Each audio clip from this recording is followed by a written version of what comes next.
Los Angeles Lakers fans have been paying close attention to every detail as the team prepares for challenges that lie ahead.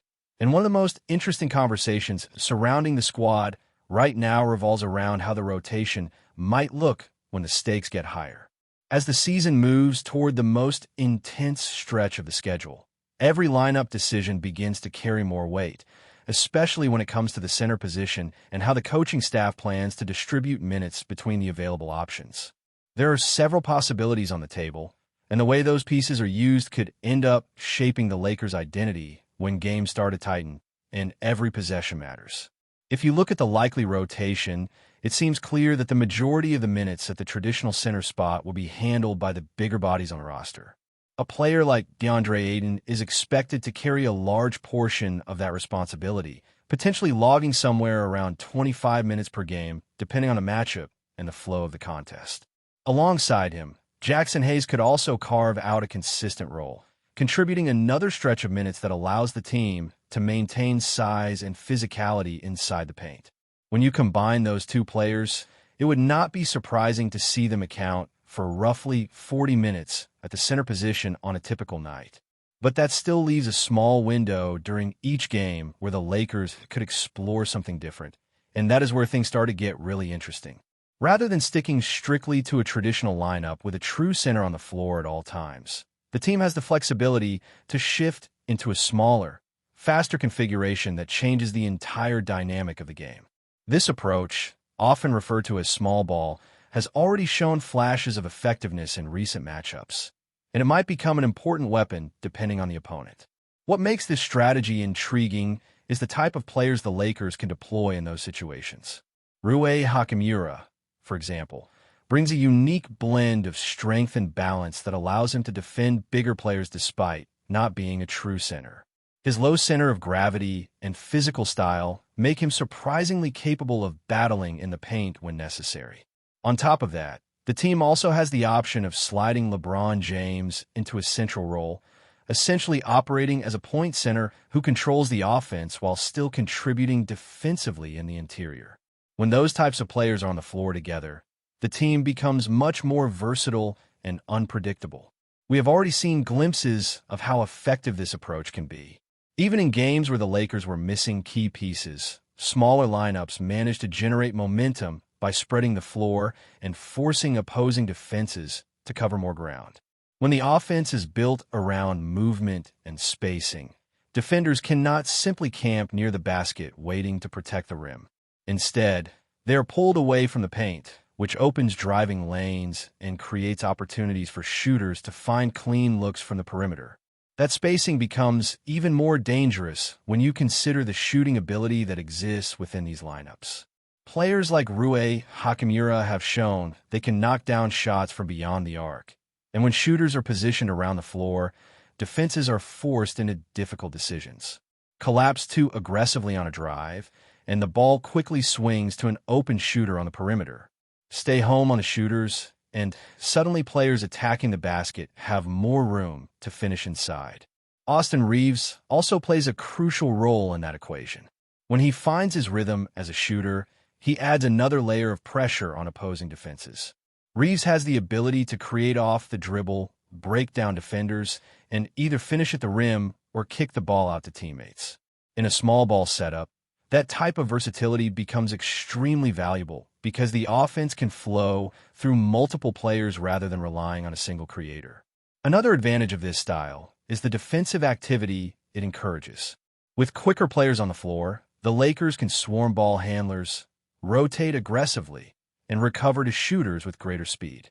Instead of relying solely on a rim protector to erase mistakes, the defense operates more like a coordinated wave, collapsing toward the ball when someone drives, and then rapidly spreading back out to contest shots. That constant movement can disrupt offensive rhythm and force opponents into rush decisions. Recent games have already shown how disruptive that approach can be. Against teams with strong interior presences, the Lakers have occasionally used small ball to change the pace of the game and throw opponents out of their comfort zones.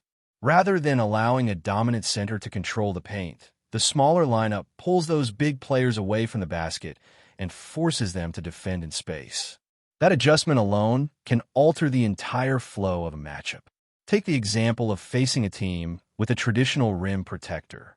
When a defensive anchor is stationed near the basket, driving lanes become crowded and finishing at the rim becomes more difficult. But when the Lakers spread the floor with shooters and ball handlers, that same defender is forced to step out and guard the perimeter or rotate across the court. Suddenly the advantage shifts because the defense is no longer operating in its preferred environment.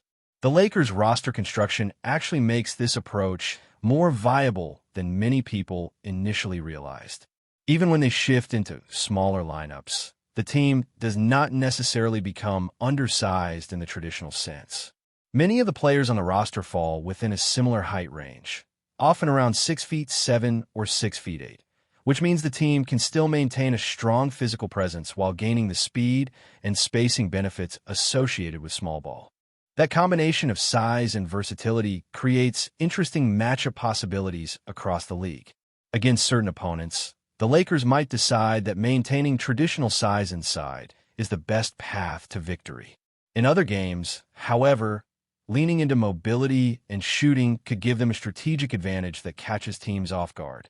The key will be knowing exactly when to deploy those adjustments and which lineups can maximize their impact. As the season progresses and the competition intensifies, those tactical decisions will become even more significant. Coaches often talk about having different tools available, and the Lakers appear to be building a system where they can switch between styles depending on the moment. Some stretches of a game might demand physical rebounding and interior defense, while others might call for speed, spacing, and constant offensive pressure. The most encouraging part for the team is that the small ball units have not only looked good in theory, but have also produced tangible results on the court.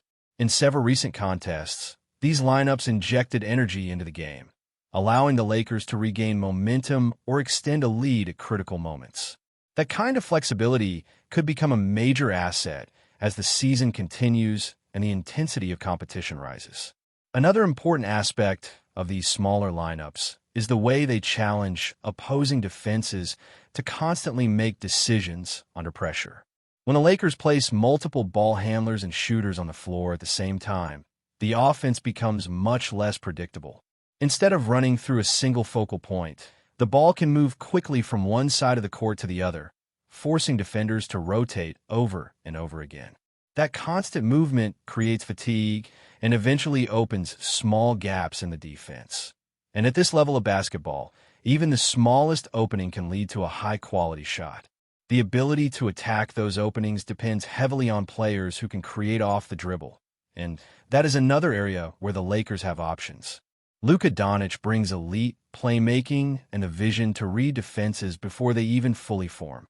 When he has space to operate, he can control the tempo of the game and manipulate defenders with patience and precision. Pair that with Austin Reeves, who continues to develop as a confident scorer and playmaker, and suddenly the Lakers have multiple creators who can initiate offense without hesitation. In a small ball system, that combination becomes extremely dangerous because the defense cannot simply focus on stopping one player. LeBron James remains at the center of everything the Lakers do, and his versatility makes these lineups even more effective. When he operates as a point center, the offense can run through him at the top of the floor while the rest of the team spaces out along the perimeter. From that position, LeBron has the freedom to drive downhill, find cutters, or deliver precise passes to shooters waiting on the wings. Few players in basketball history have the ability to read the floor the way he does. And when surrounded by teammates who can shoot and move without the ball, his impact becomes even greater. The spacing created by players like Rui Hachimura adds another layer to the strategy. Hachimura has developed into a reliable perimeter shooter, and his size allows him to shoot comfortably over smaller defenders. When opposing teams attempt to switch defensive assignments, Hachimura can take advantage by backing down smaller players and using his strength to create scoring opportunities closer to the basket. That dual threat forces defenses into difficult situations because they cannot simply treat him as a perimeter shooter or an interior scorer. He can operate effectively in both roles, depending on what the defense gives him. Another piece that could influence these rotations is the presence of sharpshooters who stretch the floor even further. Luke Kennard, for example, brings a reputation as one of the most accurate shooters in the game. When he is positioned around the arc, defenders are reluctant to leave him open, which naturally creates more room for teammates to attack the paint. Kennard is also capable of putting the ball on the floor and stepping into mid-range opportunities when defenders close out too aggressively. Those subtle offensive skills make him a valuable part of a lineup that relies on spacing and quick decision-making. Defense also remains a critical part of the conversation, especially when the Lakers experiment with smaller groups. Players like Jared Vanderbilt bring energy, length, and relentless effort on that side of the floor. Vanderbilt has the ability to guard multiple positions, rebound against bigger players, and disrupt passing lanes with his activity. When he shares the floor with other versatile defenders, the Lakers can switch assignments more freely and apply pressure across the entire half-court. That type of defensive flexibility can frustrate opponents who prefer to run structured offensive sets. Even players who are still searching for offensive consistency can contribute in meaningful ways. Jake LaRavia, for instance, has shown flashes of strong defensive instincts and rebounding ability. His length and physical presence allow him to compete against larger players despite not being a traditional center. While his scoring rhythm may fluctuate, his defensive effort and willingness to battle for rebounds provide value in lineups where every possession counts. When a team embraces a smaller style, contributions like that often become just as important as scoring. One of the reasons this approach worked for the Lakers is that their version of small ball still carries a noticeable size advantage compared to many teams around the league. Even without a true center on the floor, the Lakers can field lineups filled with players around 6'7" or 6'8". That means they can maintain strength on the boards and contest shots effectively, while still benefiting from the speed and spacing that smaller lineups typically offer. In many ways, it is a hybrid system that blends physicality with mobility. This unique balance could become especially important when facing teams that rely heavily on guard play. Some opponents build their entire offensive system around smaller, quicker players who attack the perimeter and create shots off the dribble.